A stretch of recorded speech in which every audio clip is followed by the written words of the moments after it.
तो सह्याद्री इंडस्ट्रीज की मैं अगर बात करूं तो एक बहुत ही पुरानी कंपनी है, 1947, मतलब इतनी पुरानी लेगेसी है इस कंपनी की। और कंपनी की सबसे बढ़िया बात यह है कि जो प्रोडक्ट्स ये कंपनी बना रही है वो ये प्रोडक्ट मुझे बहुत बढ़िया लगता है। मैंने इस सेगमेंट से सारे स्टॉक्स ऑलमोस्ट दे चुका हूं मैं, रैमको, विशाखा, एवरेस्ट, हैदराबाद इंडस्ट्रीज तो देखिए मल्टीबैगर हो ही चुका और वो और भी होगा। उसी लाइंस पे ये कंपनी है, वैल्यूएशन तो बहुत सस्ते है ही है, पटेल ग्रुप पूना की है।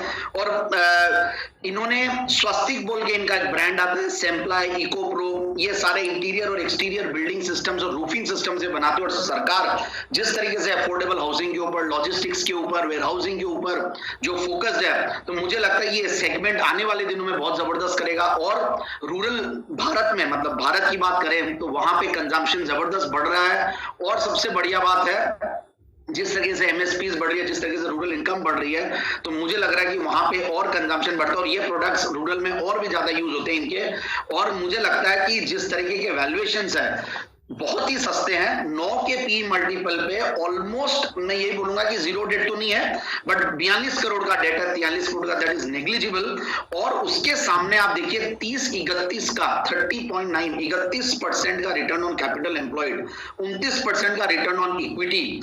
और पिछले 3 साल की प्रॉफिट की क्या कह रहा है 40%, पिछले 5 साल की प्रॉफिट की क्या कह रहा है 50%। मुझे ये अनबिलीवेबल लेवल्स पे लगता है। और ऐसा नहीं कि मैंने पहली बार दिया ये स्टॉक, को मैंने जिक्र पहले भी किया और नीचे के लेवल्स पे भी किया है। और फिर भी जिस तरीके से कंसिस्टेंटली कंपनी ग्रो करती जा रही है, सेल्स की ग्रोथ अगर आप देखें तो 21% की कैगर है। तो इस तरीके की कंपनी, और एक छोटी इक्विटी है, सिर्फ 9-10 करोड़ की इक्विटी है, और उसके सामने 600-700 करोड़ की मार्केट कैप वाली company, fundamentals extremely strong, dividend बढ़िया देती है, dividend pay out ratio is also very good.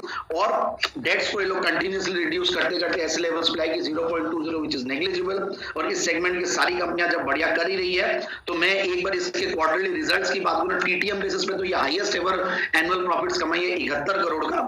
और क्वार्टरली प्रॉफिट्स देखिए आप, जून 2020 में 24 करोड़, उसके सामने जून 2021 में 33 करोड़। तो कंटिन्यूअसली, पहले ये टीन्स में कमाती थी, अब ये टीज में कमाने लग गई, मतलब पहले 17-18 करोड़ से भी नीचे कमाती थी और अब ये 33 करोड़ का पैट जून के क्वार्टर में, दैट इज एक्सीलेंट। और मुझे लगता है कि जिस तरीके के शेयर होल्डिंग पैटर्न है, मतलब प्रोमोटर्स की तो स्ट्रॉन्ग 67% है, वो लोग भी धीरे धीरे मौके पड़ने पे बढ़ाए ही हैं स्टेक को। और डीआईआई से ज्यादा जो पब्लिक को मैं देखता हूं, तो पब्लिक में कुछ नामचीने इन्वेस्टर्स इन्वेस्टेड है, तो उससे भी बहुत बड़ा कॉन्फिडेंस आता है। इतनी पुरानी पेडिग्री, इतने बेहतरीन नेटवर्क, अच्छा 3000 डिस्ट्रीब्यूटर्स का नेटवर्क है इनका, और महाराष्ट्र में तो काफी चर्चित ब्रांड है। तो मुझे लगता है कि ये स्टॉक को बिल्कुल इन लेवल्स पे लेना चाहिए और आराम से, जो कि 885 का हाईज ऊपर बनाया हुआ है, तो 850 के टारगेट के लिए स्टॉक को खरीदना चाहिए। सह्याद्री इंडस्ट्रीज ये है वो दमदार स्टॉक जहां पर खरीदारी करने की राय जैन साहब की तरफ से आती हुई दिख रही है।